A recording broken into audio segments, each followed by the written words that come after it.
Lah sebelum terjadi tiupan sangkakala, tentunya akan timbul fitnah-fitnah.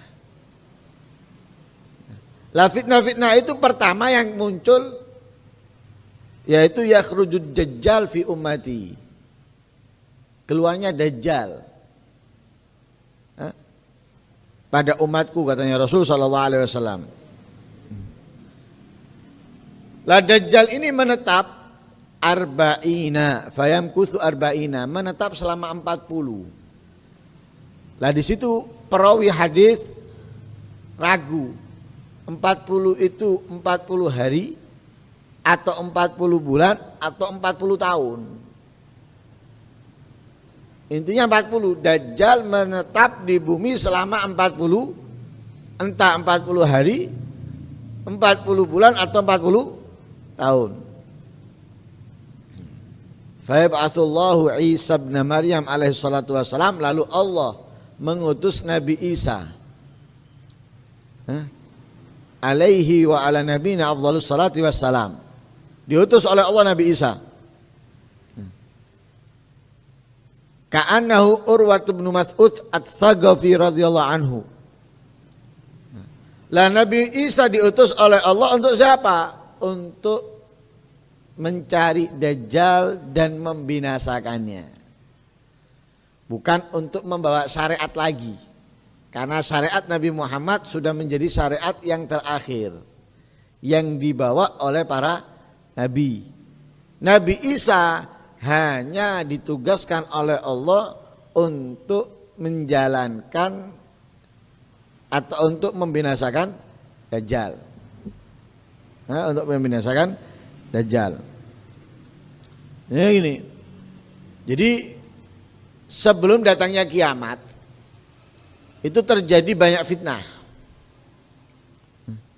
Terjadi banyak fitnah. Dan fitnah terbesar yaitu Dajjal. Fitnah terbesar adalah Dajjal. Karena itu Nabi SAW mengajarkan kepada kita untuk meminta perlindungan dari fitnahnya Dajjal di setiap tahiyat kita. Di setiap tahiyat kita dianjurkan untuk meminta kepada Allah perlindungan dari fitnah Dajjal. Allahumma inni a'udzubika min adzabi jahannam wa min adzabil qabr wa min fitnatil mahya wal mamat wa min fitnatil masihid dajjal. Karena apa? Karena tidak akan mampu seseorang melawan Dajjal kecuali yang imannya sudah benar-benar lengket dalam dirinya. Nah, kalau semacam kita ini nggak lengket masih, nggak lengket. Insya Allah kalau ada pengajian dan di sana ada bagi-bagi duit yang kita datangi. Di sini ada taklim misalnya, di sana bagi-bagi jabatan, kita mendatangi yang bagi-bagi jabatan. Loh, karena apa? Imannya masih lemes atau imannya karaten, gampang putus, gampang patah.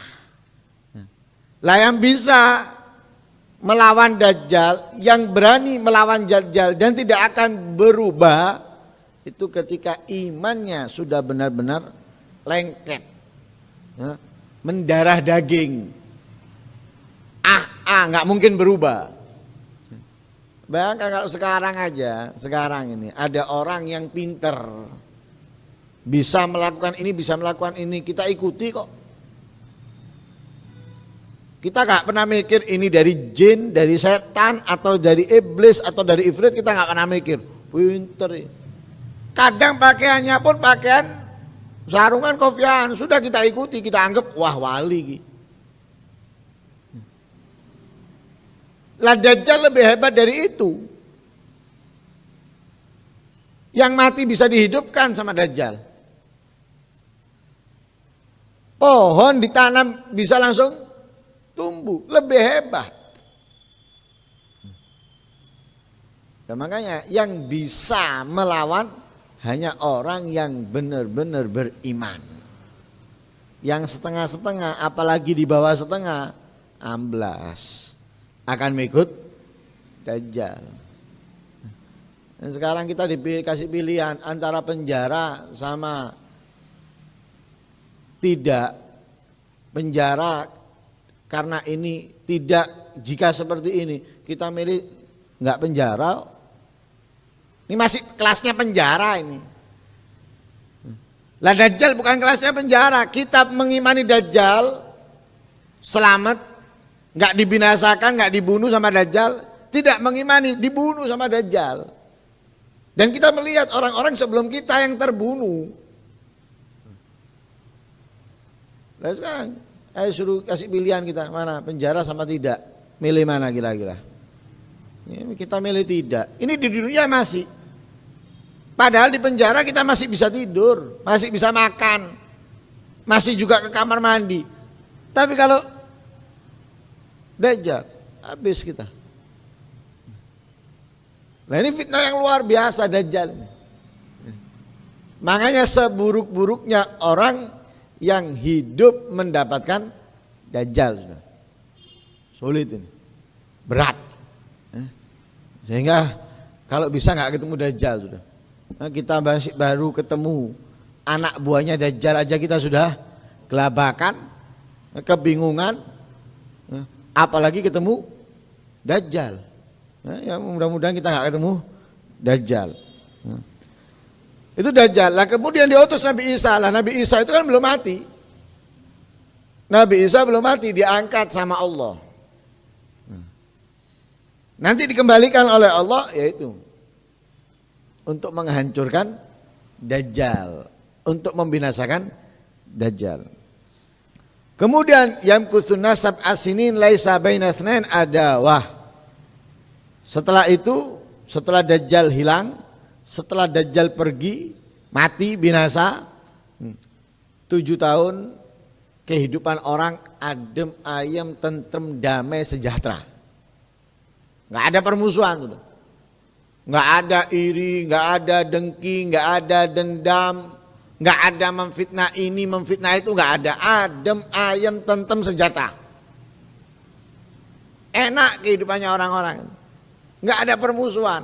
Mau yang ini seperti ini, mau yang ini seperti itu, nggak ada permusuhan. Adem, ayem, tenang.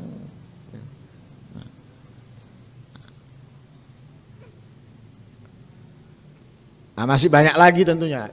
Di antara fitnah-fitnah yang diawali sebelum datangnya kiamat atau ditiupnya sangka kala yang kita harapkan mudah-mudahan Allah Subhanahu wa taala menguatkan iman kita, menjaga ketakwaan kita, ketaatan kita, ibadah kita, dan mudah-mudahan dengannya Allah Subhanahu wa taala semakin menguatkan keimanan kita, ketakwaan kita kepada Allah Subhanahu wa taala dan menyelamatkan kita dari fitnah-fitnah akhir zaman sehingga kita tetap muslim mukmin sampai akhir hayat kita. Amin Allahumma amin. Wa sallallahu alaihi wasallam Muhammadin nabiyil ummi wa alihi wasallam. Alhamdulillahirabbil alamin.